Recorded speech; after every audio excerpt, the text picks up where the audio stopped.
Gracias, buenas noches, señoras y señores. Como todos los domingos, su programa Política Exterior.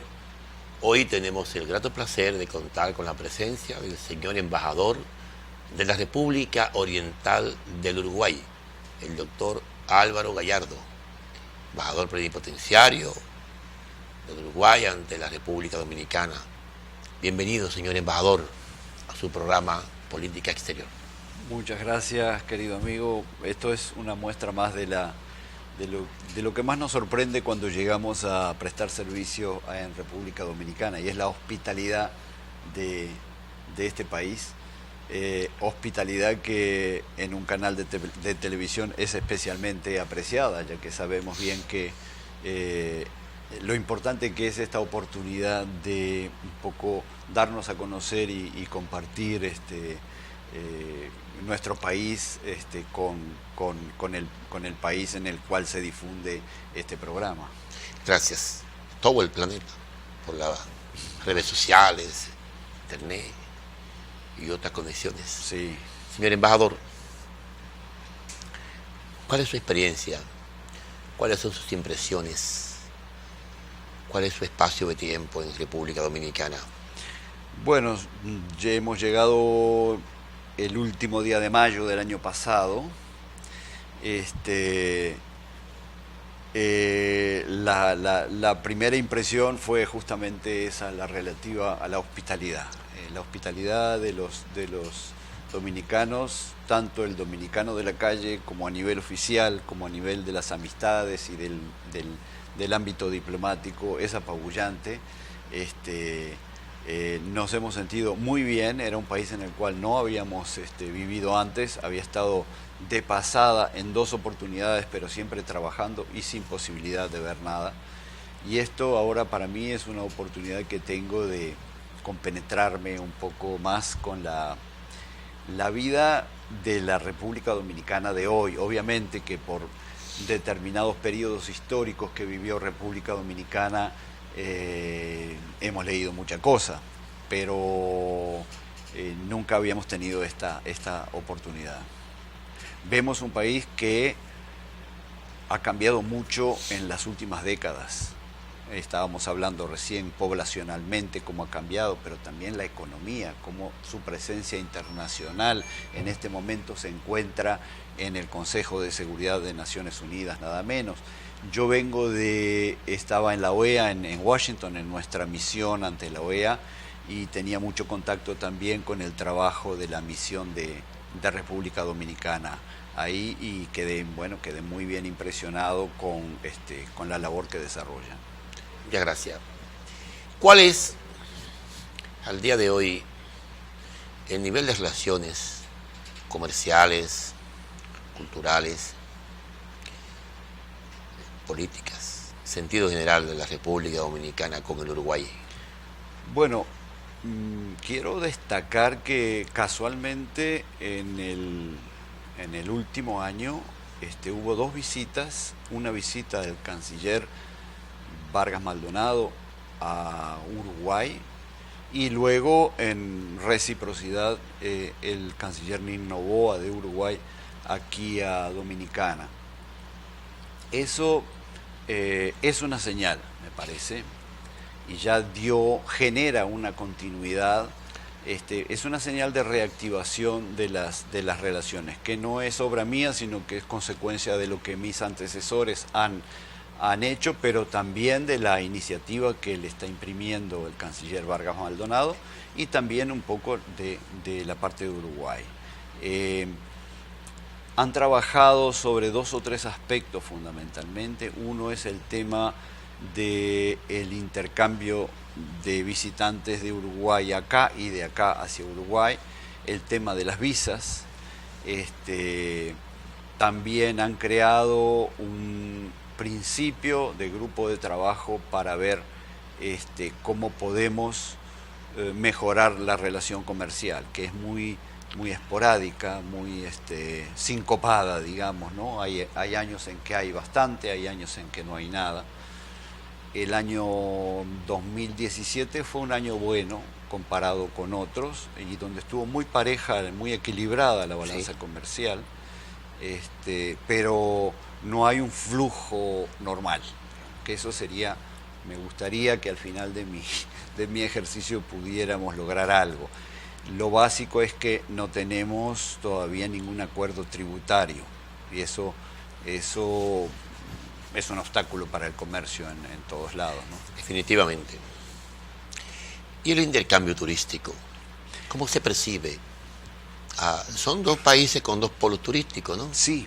El Uruguay tiene un Sí, polo turístico tanto interno de propio Sudamérica sí. como de su vecino argentino. Nosotros vemos con mucha atención lo que ha hecho Dominicana en ese sentido y el desarrollo que ha tenido también en los últimos años, y no solo en los últimos, sino también un poco más atrás, y el éxito que ha tenido, y el atractivo, porque inclusive vienen muchos uruguayos a Punta Cana, por ejemplo, ¿no? Sí. No conocen mucho el resto, que sería interesante también que lo conocieran, pero vienen muchos y no van muchos turistas dominicanos a Uruguay. De todas maneras, los dos países han tenido un desarrollo interesante en ese aspecto. Uruguay ha tenido un desarrollo realmente gigantesco de su turismo y de su capacidad de atracción y de visita de extranjeros en la última década. Esto obedece a una política muy inteligente que siguió el Ministerio de Turismo. De todas maneras, los dos países han seguido modalidades diferentes y pienso que ahí hay un área de trabajo interesante, de manera de compartir experiencias e incluso manera de complementarse o de también asesorar en marcos de cooperación a otros países. ¿Cuál es la gran ciudad del turismo uruguayo, la marca turística, además de Montevideo, bueno, que es una marca? Bueno, Punta del Este, de turismo de ciudad, pero no, tienen un turismo de playa, sí, en Punta del Este, ¿no? En Punta del Este. Ahora el país se vende en dos ejes, el turismo de ciudad, el turismo sí, de empresarial, ¿verdad que sí? Sí, bueno, y también sí, histórico. Sí, han desarrollado algunas líneas de turismo, por ejemplo el turismo empresarial y el turismo de eventos, ¿no? O sea, la realización de eventos, conferencias, seminarios. Exacto, internacionales, que después traen su fruto, porque las personas que concurren no solamente constituyen un fenómeno turístico en ese momento, sino que después pueden venir ya en otro plano. Como inversores. Como inversores o como turistas con su familia. Eso tiene siempre un efecto multiplicador. Entonces la ciudad más conocida internacionalmente y que más atrae es Punta del Este, que tiene un gran movimiento en los meses de verano uruguayo, diciembre, enero, febrero y hasta mediados de marzo. En invierno hay un movimiento porque es muy agradable también. Y viene mucho turismo europeo. Viene mucho turismo europeo y norteamericano también. También. Sí. Pero hay una tercera ciudad que sí, va creciendo, que es Colonia. Colonia. Está fronteriza, muy cercana a Buenos Aires, ¿no? Está muy cerca de Buenos Aires. Sí. Un amigo argentino muy irónicamente me decía, Colonia es el barrio más lindo de Buenos Aires. Ya quisieran ellos. Porque no, pero es que se ha desarrollado mucho en el aspecto hotelero, en el aspecto de restaurantes, gracias a las inversiones en el servicio de los amigos argentinos. Sí. Realmente, de gente de Buenos Aires, de empresas, de particulares. Y eso ha permitido también que la parte histórica de la ciudad, que es muy interesante. Muy bonita. Sí, que esa parte se mantenga conservada, ¿no? Pero observo que cuando el viajero cruza a través del ferry desde Buenos Aires hasta Montevideo, tiene las dos opciones. La opción de hacerlo con escala en esa ciudad y luego proseguir por tierra a Montevideo. Sí. O la opción de hacerlo directamente Buenos Aires-Montevideo. Exacto, sí, yo lo he hecho. O sea que eso le da una conexión en dos puntos. Claro, es un turismo opcional, donde el viajero tiene la oportunidad de alquilar coches, seguir rumbo a todo el territorio uruguayo, Sí, y es otro escenario al de Punta del Este. El de Punta del Este es un turismo de más nivel, percibo yo, ¿no? tiene todos los niveles. Sí, Sí, es un fenómeno muy uruguayo. No se sí, necesita mucho dinero si uno, claro, no opta por un gran hotel o por una gran casa. Punta del Este está al lado de una ciudad que se llama Maldonado, que es la capital del departamento, la provincia que contiene a Punta del Este. Y como toda ciudad del interior, ahí tiene una gran variedad de niveles de precios y de ok. posibilidades para alquilar. También tiene zonas de camping. Están todas las escalas. Yo recuerdo haber ido de muchacho, estudiantes, prácticamente sin dinero y pasar muy bien en Punta del Este y en sus alrededores. Muy bien, el turismo sigue siendo un proyecto en construcción en Uruguay. Es una nación al sur del sur, ¿no? Sin embargo, la amabilidad de su gente, la educación, la seguridad ciudadana, la calidad de sus restaurantes, la fama de su carne, Gracias.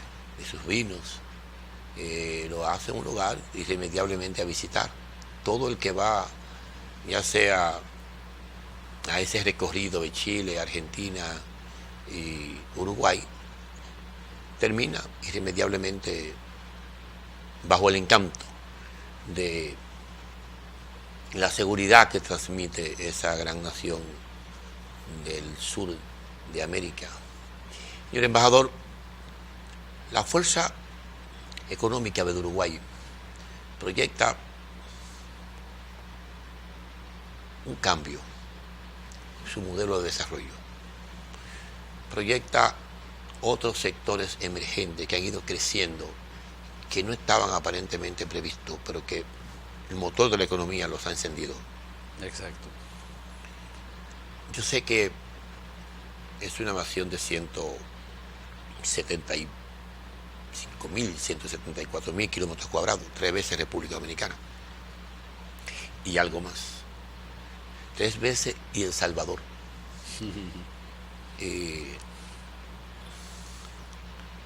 Sé que tiene capacidad de producción alimenticia para casi 35 millones de personas.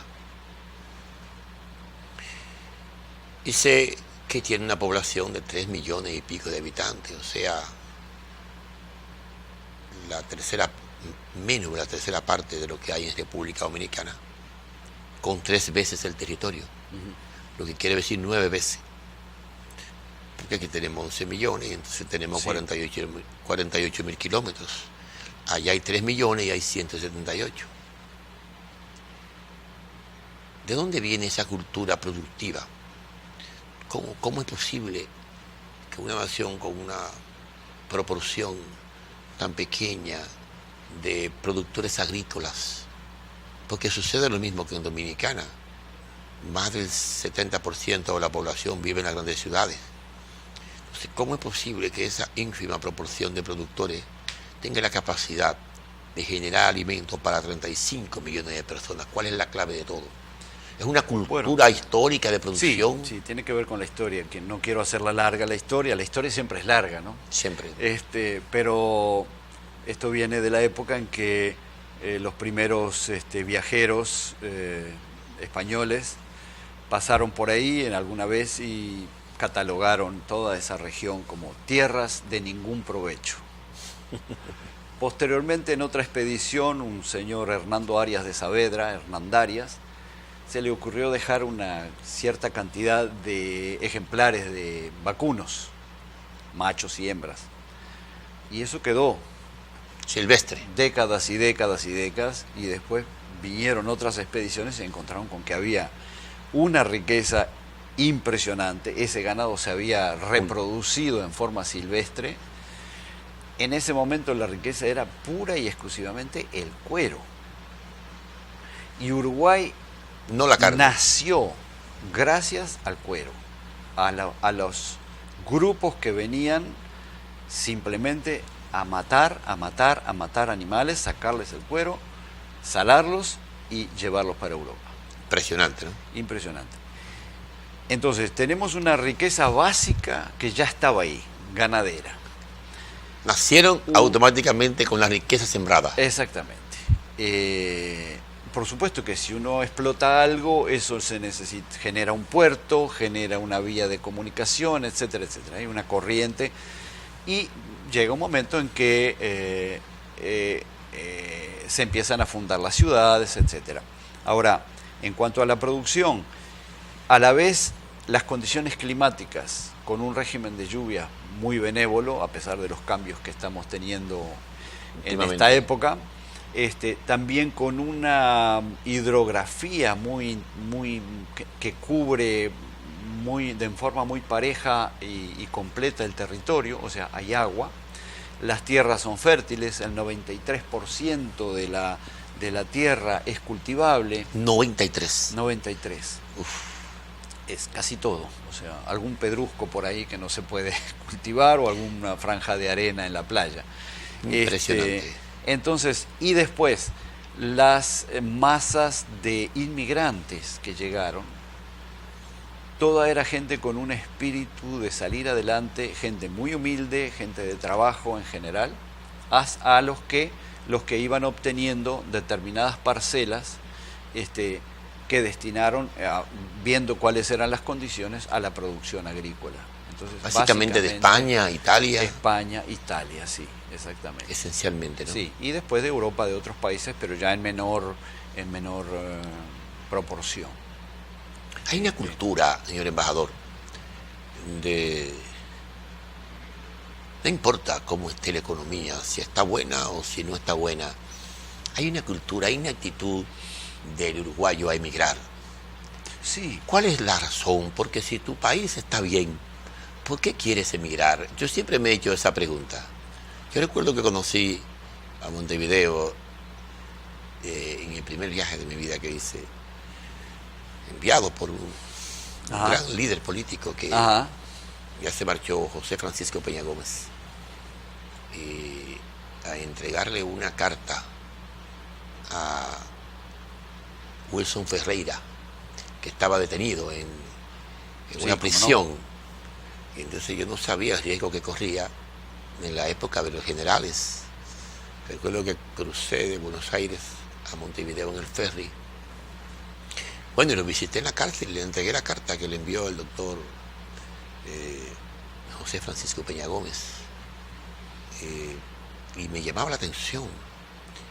En esa época, con razón, la juventud sencillamente emigraba escapándose de la dictadura, que era muy represiva, y del Plan Cóndor, que cercaba todo Sudamérica. Eso pasaba, bueno, en Chile, en Argentina. Y también de la parte económica. Y también, lógicamente, de la parte económica, el daño que deja una dictadura, que siempre carece de talento para poder desarrollar una nación. Las dictaduras tienen esa desgracia, en su gran mayoría. Y recuerdo que yo veía una manifestación todos los días, a las 8 de la mañana, 4 o 5 mil personas, diario, lo vi durante 7 días, y solo decían Wilson. Yo decía, ¿pero qué les pasa? ¿Por qué dicen Wilson? Solo dice Wilson. Era pidiendo lógicamente su libertad, ¿no? Porque finalmente lo liberaron, ganó Sanguinetti, y luego lo liberaron. El objetivo era que no fuera presidente. Luego yo me enteré. Pero ¿a qué usted cree que se debe esa naturaleza migratoria, aún la economía esté en su mejor momento? Bien. Porque si usted me pregunta en República Dominicana, bueno, quizás hay razones económicas, sociales, pero ¿cuál es la naturaleza? Bueno, el tema es que la mayoría, un altísimo porcentaje de uruguayos, tenemos muy cercanos los antepasados italianos y españoles. Ok. Yo tengo que mirar solamente a mis abuelos o algún bisabuelo. Y ahí está. no tengo que ir mucho más atrás en las generaciones. No tiene que buscar bisabuelo. Sí, viene todo de Italia o de España. Ya. Por un lado eso, y un interés por mucha gente, por lo menos en los años 60, de conocer a la familia italiana o española o francesa o lo que fuera, ¿no? Puede ser. Por otro lado, una gran inquietud por conocer el mundo. Yo recuerdo que en mi generación, cuando yo tenía 18 años, 16 años, 20 años, todos queríamos viajar al exterior, estudiar en el exterior, y entonces lo hacíamos, si no teníamos medios económicos, lo hacíamos mediante una beca. Tratábamos de conseguirnos una beca. Los países europeos como Francia eran muy generosos en ese aspecto. Yo finalmente obtuve una beca de casualidad y me quedé 7 años estudiando en Grecia.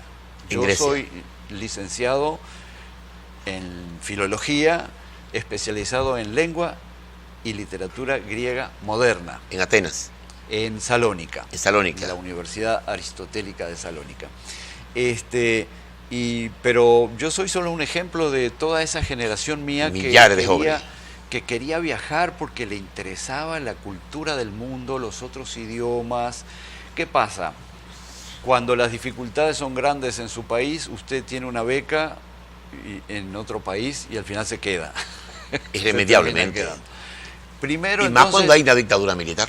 Y más cuando hay una dictadura. Primero, entonces, nuestros ojos estaban dirigidos hacia Europa. Esencialmente. Y como tal vez por rivalidad o por discrepancias políticas, no tanto hacia Estados Unidos. Estados Unidos fue siendo descubierto y aceptado por sus valores propios posteriormente. Y lo otro, en la década de los 60 no era una opción desde el punto de vista político. Sí, y tampoco España demasiado, porque porque España estaba Franco. Entonces los uruguayos mirábamos Francia, éramos muy afrancesados. Francia e Italia, ¿no? Francia e Italia, muy afrancesados sobre todo, ¿no? Sí. Después descubrimos España. Debía ser más italiano. Es que Uruguay creo que es el país que tiene más porcentaje de italianos en su formación. Inclusive más que Argentina, ¿no? Más que Argentina, aunque en Argentina es mucho más notorio. Sí, por la dimensión. Sí, es mucho más notorio. En número, por supuesto que en Argentina son más, pero en proporción es más en proporción en Uruguay. Eso me decía un amigo en Italia que fue primer ministro, Máximo D'Alema. Ellos lograron su gobierno gracias a un diputado que sacaron electo, residente con los votos de Buenos Aires, de Argentina. Ah, los votos del exterior. Con ese voto, ellos lograron el ascenso al gobierno parlamentario. Parece mentira, ¿no? Sí. Me lo comentó en un congreso en Florencia, de la Internacional Socialista. Me decía, tú no tienes idea de la importancia que tiene para nosotros el voto en el exterior. Gracias a eso logramos el gobierno en 1998, 1999. Señor embajador, Uruguay es un modelo de cómo funciona la democracia, cómo es capaz de ponerse de acuerdo un colectivo de diferentes esquemas de pensamiento alrededor de una propuesta de país. ¿Cómo es posible articular una unidad dentro de la diversidad? Porque eso es lo que es el actual gobierno del doctor Tabaré Vázquez, que venció un jovencito de 42 años. Estuve allá en las elecciones, invitado por la Fundación Liberserec para los días finales, día de cierre de campaña, y estuve como invitado y pude ver el debate incluso final entre él y el hijo de Luis Alberto Lacalle. Sí. Fue una cosa excepcional, ¿no?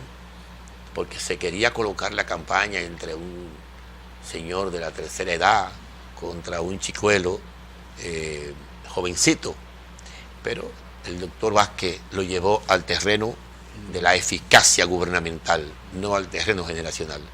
Y desde este punto de vista la calle Hijo no tenía nada que ofrecer, no tenía experiencia, no tenía dominio temático para competir con un talento como es el oncólogo Tabaré Vázquez, además con una experiencia vestada ya acumulada. Sí. ¿Dónde reside el punto mágico que no le ha permitido es la repetición de ese mismo mecanismo de cohesión a otros países de América Latina? O si lo intentan, desgraciadamente termina rompiéndose, como fue el caso de Brasil, cuyas alianzas se disolvían, o como es el mismo caso de Chile, ahí como el Frente Amplio que se disuelve. Sí. ¿Cuál es la clave, cuál es la esencia para mantener esa unidad en torno a un gobierno funcional? Bueno, tiene que ver también con la historia del Frente Amplio, como se llama la coalición de gobierno, que tiene, son 25. Bueno, más o menos sí, pero si uno ve subgrupos y eso son como 45 grupos. De todas maneras, impresionante, tiene, ¿no? Una base que es la base que los cohesiona, que es el progresismo. Eso es una corriente progresista en el sentido tradicional del término. Claro. Con muy diversas tonalidades, pero que se ponen de acuerdo sobre determinadas bases programáticas, determinados objetivos, y una vez puntos en los que coinciden, ¿no? Exactamente. Y entonces usted tiene ahí demócratas cristianos, comunistas, socialistas, ecologistas, gente proveniente de los partidos tradicionales. En Uruguay teníamos dos partidos tradicionales muy poderosos, Blanco y Colorado, con uno predominante que era el Partido Colorado y que, bueno, por esas cosas de la historia se redujo a su mínima expresión, pero que yo creo que tiene también un futuro importante en la historia del país. No puede desaparecer un partido tan importante como ese, no puede desaparecer. El Partido Blanco también tiene su papel que jugar. Y el Frente Amplio, ya le digo, ha logrado, en base a determinados puntos en común, ha logrado eso. Incluso antes se ponía de acuerdo en cuanto al candidato a presentar a la presidencia. No hacía elecciones internas para decidir. Lo hacía por consenso. Lo hacía por consenso de los distintos, ¿no? grupos políticos. Y la gente lo acompañaba. En las últimas... Se empezó en los años 90, ¿no? ¿El Frente Amplio? Sí.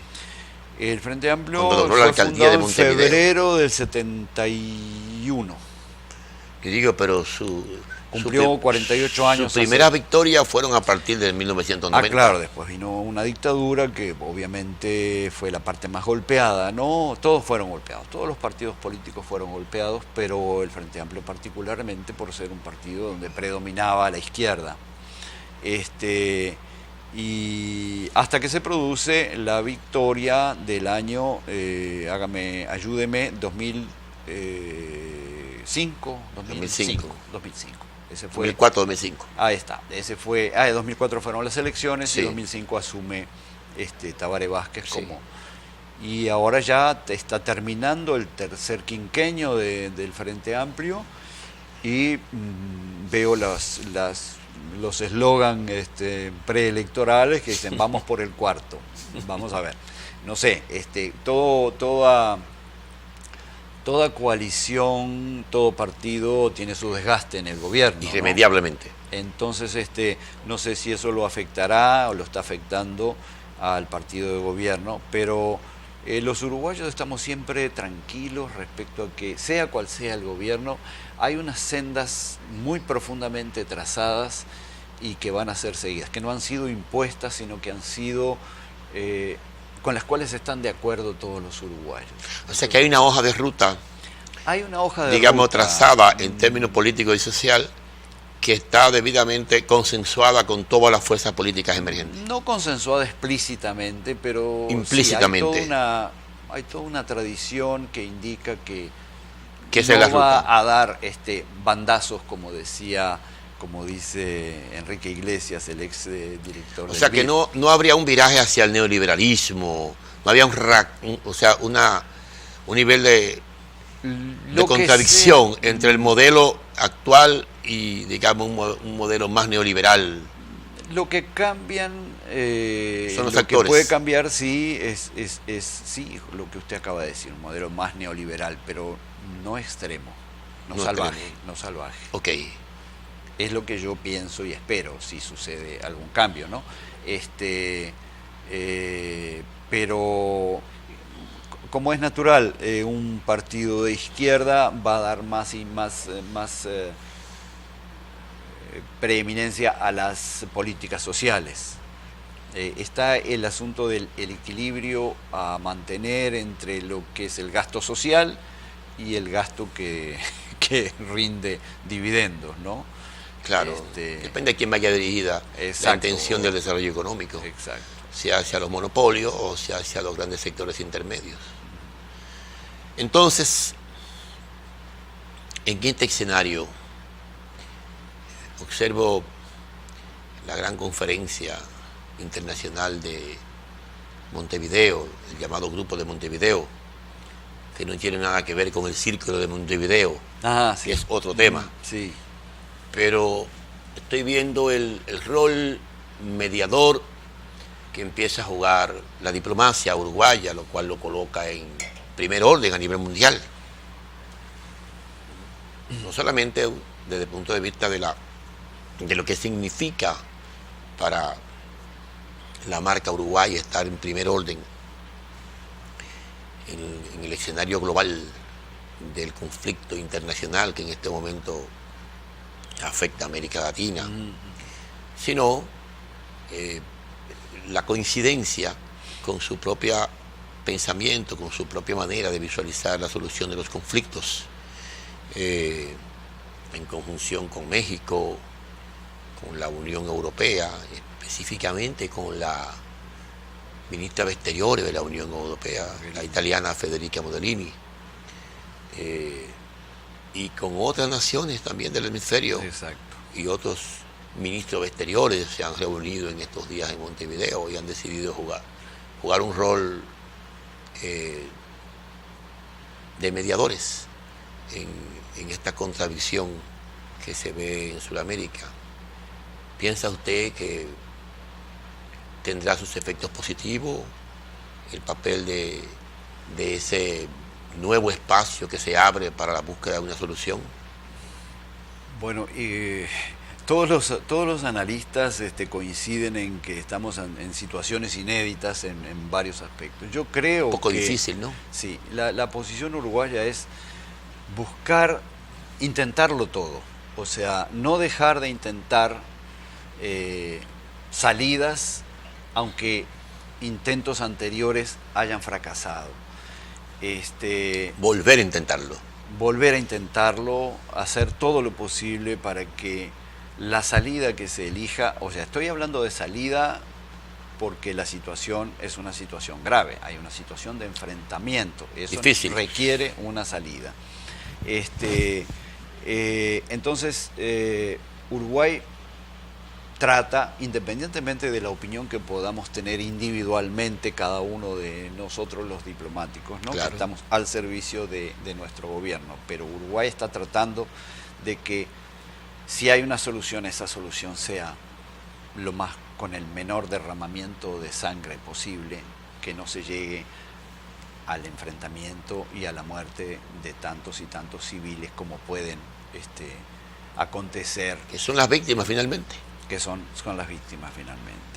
Entonces se están dando dos grupos a la vez. Uno se dio ayer y otro antes de ayer. Uno en el cual se habla de no poner absolutamente ninguna condición. Es con los grupos del Caribe, con los países del Caribe. Y otro con la Unión Europea, en la cual lo primero que se pide es que haya elecciones en Venezuela. O sea que hay dos, está la mediación está en esas dos y firmando las dos está en ambas direcciones. Posiciones, sí. Está abierto a ambos escenarios. Sí, junto a México, bueno, ¿no? Y si alguno es de utilidad, bueno, pues bienvenido. Exacto. Pero nosotros Ofrecemos vemos la experiencia de Dominicana que yo la interpreto como que se cansó en determinado momento de encontrar lo inflexible que eran las dos partes, según decía. Quizá por la Díaz cercanía. Vargas. ¿Perdón? Quizá por la cercanía. tal vez. Le llegaban más cercanos los rayos de la presión. Dominicana hizo lo posible, hizo mucho. Sí, pero también Uruguay tiene la ventaja que no está tan cercano a los Estados Unidos. Claro. Y no tiene una dependencia tan fuerte en términos de política exterior. Uruguay, por la distancia, por su tradición histórica, tiene un mayor nivel de autonomía de vuelo. Y eso la hace mucho más libre para poder actuar en consecuencia. Le quiero contar algo respecto a la relación con Estados Unidos, que es muy buena. Sí. Y que fue muy buena inclusive después que asumió un partido como el Frente Amplio. Sí, me di cuenta. Yo recuerdo que antes se tenía miedo respecto a si se tomaba alguna posición discrepante con Estados Unidos en un ámbito, en un ámbito multilateral, en Naciones Unidas. ¿Cómo nos van a cobrar los Estados Unidos eso después? Existía ese ¿Cómo miedo. van a pasar la factura? Después que asumió el Frente Amplio pues no tuvo más remedio que opinar como de acuerdo con sus principios y con los grupos, claro, con sus principios, y discrepábamos en varios aspectos, no en todos, y Estados Unidos respetó al pie de la letra la posición uruguaya sin tomar absolutamente ninguna represalia y realmente incluso recibimos excelentes embajadores de Estados Unidos en Uruguay, que han sido además después difusores de la imagen de nuestro país en su país, en el medio empresarial, en el medio turístico. Eso realmente lo digo siempre porque yo fui en algún momento director general para asuntos políticos en la Cancillería y recibía la visita de los encargados políticos de la Embajada de Estados Unidos, y previamente a las reuniones, como se hace en muchas cancillerías, previamente a reuniones internacionales, de pronto venía y nos decían, bueno, nos gustaría que ustedes nos acompañaran en esta posición, en esta otra, y yo de inmediato les decía con total sinceridad, bueno, mire, a mí me parece que esto no va a ser aceptado porque Uruguay tiene esta posición, etcétera, etcétera. Y así era aceptado y era respetado, realmente. Entonces, tal vez, no sé si es porque estamos lejos. Sí, no es lo mismo estar en el Caribe que estar en la profundidad de Sudamérica. No se sienten igual los rayos del sol. Que el sol es más fuerte. En todo el sentido de la palabra. ¿Cómo no? Pero ese modelo consensuado, ese modelo de ponerse de acuerdo alrededor de ejes vitales del desarrollo nacional, definitivamente ha sido el éxito para la cohabitación tanto de la organización política gobernante como del gobierno de turno. Muchas veces hay contradicciones entre el partido gobernante y el presidente en ejercicio. Sucede mucho. Sí. Sin embargo, allá se percibe muy poca contradicción. Por lo menos los cables internacionales no lo hacen saber, no es tan notoria. Y ese es uno de los puntos luminosos que le ha permitido la gobernabilidad al Frente Amplio, que en mi lectura es un modelo que debería seguir América Latina, mientras la mayoría de las organizaciones de la llamada nueva izquierda latinoamericana fueron falleciendo gradualmente por errores éticos en algunos casos, por ineficiencia en el ejercicio del mandato, por final de un ciclo o por la razón que fuese. En Uruguay se observan muy pocos escándalos de tipo ético. Bueno, Chile está ahí, Argentina está a su lado, ¿verdad que sí? Y Brasil está en su otra frontera. En todos esos puntos habían gobiernos de izquierda. En ninguno quedan, ni en Chile, Izquierda en el amplio sentido En de el la amplio palabra. sentido de la palabra, digamos progresista, Sí. en el amplio sentido también, ¿no? Era lo que había en Brasil y era lo que tenía la concertación en Chile, y era lo que tenía en algún momento, por lo menos bajo Kirchner, Argentina. Y entonces, hoy ninguno queda, solo queda Uruguay, allá en su inmensa soledad, plasmado al final, pero con una gran fuerza moral, con una gran resiedumbre ética, lo cual significa un modelo a seguir. Porque en mi lectura, cuando se analiza el final de este ciclo político de América Latina, del progresismo, el componente ético va a significar de fuerte peso a la hora de comprender por qué fueron colapsando los gobiernos. Y ahí reside, en mi lectura, la gran fuerza del Uruguay. O sea, yo nunca escucho el Departamento de Estado, lo más radical es contrario que tiene el progresismo político, nunca lo escucho referirse al Uruguay en términos despectivos sobre el manejo de los recursos públicos. Y eso es un monumento en la política. Como tengo que hacer un reconocimiento también en ese aspecto al presidente Evo Morales. Podrá cometer cualquier error en términos de continuidad, en términos de no respetar lo que él mismo convocó, un plebiscito, ¿no?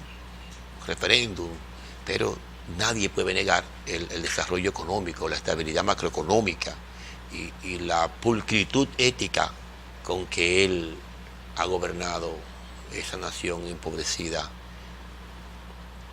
que era Bolivia, porque ya no es tan empobrecida. Su estabilidad económica es fuerte, el nivel de sus reservas es 5 veces la de República Dominicana, parece mentira. El nivel de rescate de sus recursos naturales es algo que no tiene precedente.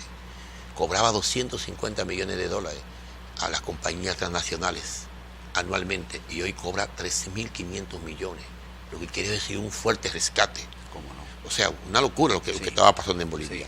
De manera que esa marca la deja Uruguay, la deja el Frente Amplio realmente, la dejan, y no solamente, yo diría que el Frente Amplio, yo observo que también la centroderecha uruguaya se maneja con ese nivel de ética. ¿Cómo no? Porque tengo que reconocerlo, tampoco bajo los gobiernos de Valle ni de Luis Alberto escuché esos grandes escándalos continentales de corrupción. Y la ventaja que tiene el sistema político en Uruguay, o sea, los mecanismos para evitar situaciones, ya sea de corrupción, Mecanismo de control, ética o violación a códigos de ética, es que los propios partidos, todos, tienen una rigurosa vigilancia sobre sus dirigentes. Y además han surgido casos, pero surgen porque hay una rigurosa vigilancia. Claro. Se detectan y esas personas terminan expulsadas.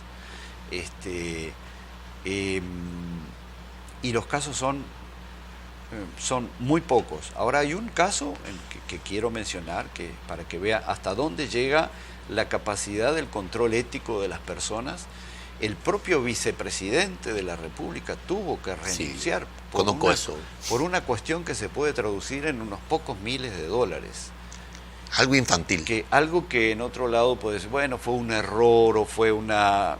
Pero como indelicadeza. No estaba, unas compras que no estaban justificados que se hicieran con esos fondos de objetos comunes y corrientes, y que no pasa, yo creo que no llegan a $10.000. Pero que tampoco fue corrupción, ¿no? Fue malversación, digamos. Fue, sí, mal uso. No corrupción. Y entonces el vicepresidente de la República eso le costó la posición. Renunciando. Sí. Raúl Sendic. ¿Y de quién se trataba? Del hijo de un ícono. De un ícono. Raúl Sendic, ¿cómo no? El gran fundador del... Entonces, eso es obra de los últimos años. Es una una cosa que han asumido, es algo que han asumido los partidos y son muy cuidadosos, hasta inclusive en cuanto a multas de tránsito. Impresionante, Hace ¿no? poco un dirigente lo multaron por tener una mínima dosis de alcohol en el examen de tránsito que hace. ¿El alcoholímetro? Y en Uruguay está el alcoholímetro. En Uruguay está la norma de, ¿cómo se llama? Tolerancia cero. Sí. Entonces, Tolerancia cero. no puede tener absolutamente nada de Ni alcohol. siquiera determinado porcentaje. No, incluso usted tiene que dejar su carro ahí y volver a su casa, lo En lleva. un coche. Y sí, tiene que venir otra persona que no tenga alcohol y para que lo maneje. Impresionante. Entonces surgió el otro día no es una falta grave, sin embargo, aparece en toda la prensa. Generó un escándalo. Sí. Entonces, O sea, como hay tan pocos escándalos de alta dimensión, los pequeños se convierten en grandes. Se convierten en grandes y pueden cobrar su precio político también. Es impresionante. Y también el hecho de que seamos pocos, como hay un dicho, ¿no? Somos pocos y nos conocemos. Entonces, si alguien hace algo, alguien se va a dar cuenta. Sí, pero definitivamente hay una cultura también, hay una actitud Sí. en contra de... Sí, un rigor. Hay ¿no? un rigor, Hay una vocación sí. en contra de lo que es la cultura de la corrupción en América Latina, que es espantosa. No solo en América Latina, también en Europa. En España, en la clase política es muy fuerte el dispendio y los escándalos. Bueno, le costó el poder al Partido Popular, pudo verlo. A veces la gente se maneja con esquemas que antes sí funcionaban, que el poder podía cubrirlo todo. Alguien cometía algún ilícito, pero bueno, de arriba, como decían, en la era de la lo protegen y entonces nadie puede hacer nada. En la era de la comunicación ya nada es invisible. Exacto. Todo está ahí. Señor embajador, estamos al final de este programa. ¿Piensa usted que el grupo de mediación que encabeza el Uruguay, que encabeza México y en el que coparticipan naciones de América Latina y de Europa, tendrá éxito? ¿Ve usted luz al final del camino o considera usted que debe mantenerse permanentemente abierta? Yo tengo la esperanza de que si el éxito es la solución pacífica, que sea exitoso. Es muy difícil y los propios protagonistas lo han dicho, pero han expresado su voluntad de llevar adelante esta iniciativa para no, como le decía hoy, para no dejar de intentarlo todo. Realmente no puedo aventurar un resultado. Claro que no. Mi deseo es que lo que salga, lo que pueda hacerse en Venezuela, ya sea como consecuencia de este mecanismo o de otros, sea bueno para todos los venezolanos y sea bueno para evitar la violencia. Lo que sí está palpado en la propia declaración de este grupo internacional de mediación es la necesidad de impedir una conflagración militar, la necesidad de que la solución sea pacífica y civilizada por la vía del diálogo y la necesidad, reitero, de impedir el uso de la violencia como solución al conflicto. Por lo que usted ha dicho, los pueblos son finalmente, los indefensos son finalmente las grandes víctimas, no son las partes mismas beligerantes, no son los soldados en confrontación, sino las naciones. Se puede ver en Siria, ¿no? Se puede ver en el Medio Oriente, donde quiera que haya una confrontación, los niños, los indefensos, la tercera edad, todos son las grandes víctimas. Ojalá que el grupo internacional de Montevideo, que encabeza México, que encabeza Uruguay, que encabeza la Unión Europea, encuentre una solución política que evite una intervención militar. Ya nosotros en República Dominicana vivimos eso. Sabemos el alto costo y la marca que deja y la huella que deja en el alma de una nación. Ojalá que eso suceda y felicitamos a Uruguay, como felicitamos a México por la inteligencia de articular ese espacio que puede ser una luz en el camino. Esperemos que así sea. La situación es muy difícil, pero siempre existe la esperanza de que el resultado se hace con buenas intenciones y hay un nivel de conciencia colectiva, se puede lograr el éxito. Han habido eventos peores. Vietnam fue una muestra. Fue en París que se firmó la paz. Recuerdo las largas negociaciones. Pero se llegó a un acuerdo en París. Sí. De manera que... Y aquello era bajo guerra. De manera que todavía aquí no ha sonado el primer tambor y todavía hay espacio para la paz. Gracias, felicito a su presidente, felicito a su cancillería y felicito a su pueblo por esta propuesta de solución. Señoras y señores, hemos contado con la presencia del señor embajador de Uruguay ante el gobierno de la República Dominicana. Será hasta el próximo domingo cuando volveremos con su programa Política Exterior. Muchas gracias.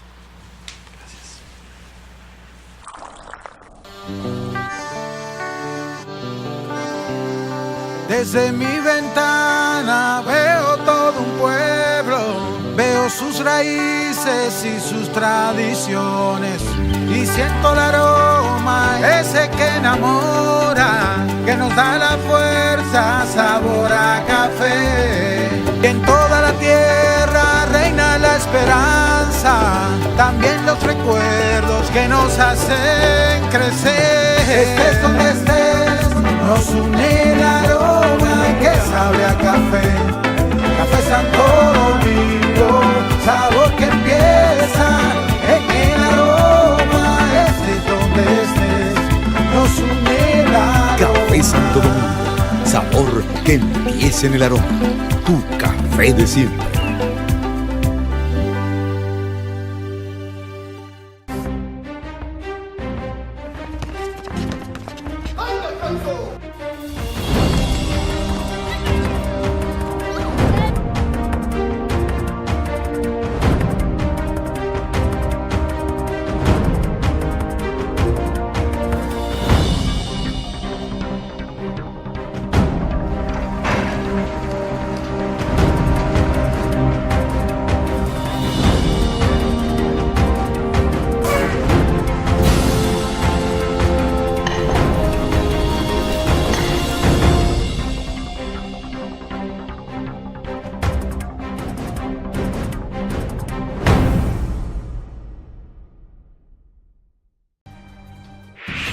Las ciudades en nuestro país crecen, están vivas. Los túneles, pasos a desnivel, elevados y avenidas funcionan como grandes venas que conectan todo. Y como todo sistema, debe ser cuidado.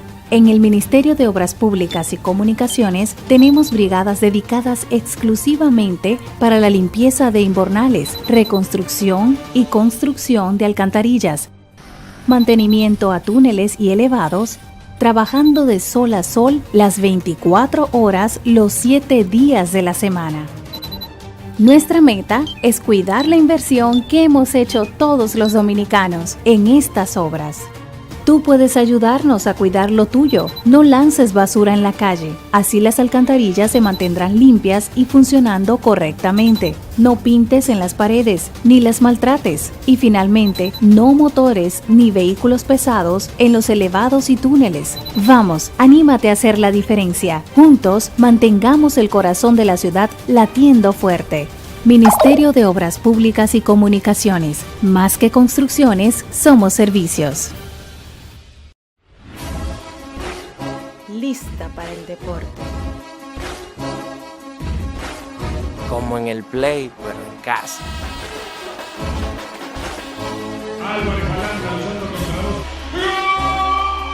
Para que lo escuchen hasta los vecinos. Celebremos con todo, por deporte.